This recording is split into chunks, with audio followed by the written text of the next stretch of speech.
ಮಲೆನಾಡಲ್ಲಿ ಮುಂದುವರೆದಿದೆ ಗಾಳಿ ಮಳೆಯ ಅಬ್ಬರ.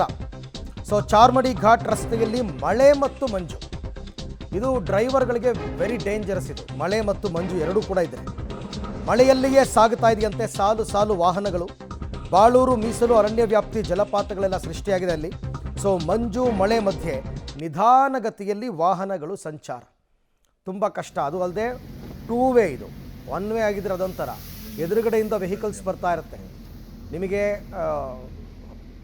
High wiper ಹಾಕ್ಕೋಬೇಕಾಗುತ್ತೆ ಮಳೆಗೋಸ್ಕರ.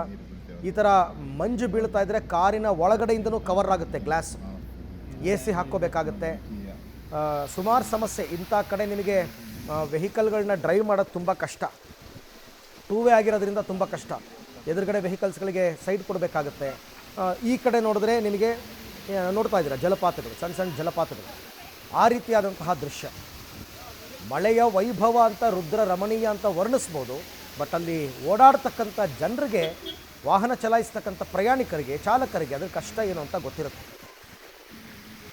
ಸೊ ಇದು ಈ ಮಳೆಗಾಲ ನಿಲ್ಲೋ ತನಕನೂ ಕೂಡ ಹೆಚ್ಚು ಕಡಿಮೆ ಇದೇ ಸನ್ನಿವೇಶ. ಕೆಲವು ಸಂದರ್ಭದಲ್ಲಂತೂ ನಿಮಗೆ ಮುಳ್ಳಯ್ಯನಗಿರಿ ಇಲ್ಲೆಲ್ಲ ಹೋಗೋದಕ್ಕೆ ಸ್ಟಾಪೇ ಮಾಡಿಬಿಡ್ತಾರೆ. ಬಟ್ ಇಲ್ಲಿ ನಿಮಗೆ ಚಾರ್ಮಡಿ ಘಾಟ್ ತುಂಬ ಇಂಪಾರ್ಟೆಂಟ್ ಘಾಟ್ ಇದೆ ಮಂಗಳೂರು ಸಂಪರ್ಕ ಮಾಡೋದಕ್ಕೆ, ಹಾಗಾಗಿ ಹೋಗಲೇಬೇಕು.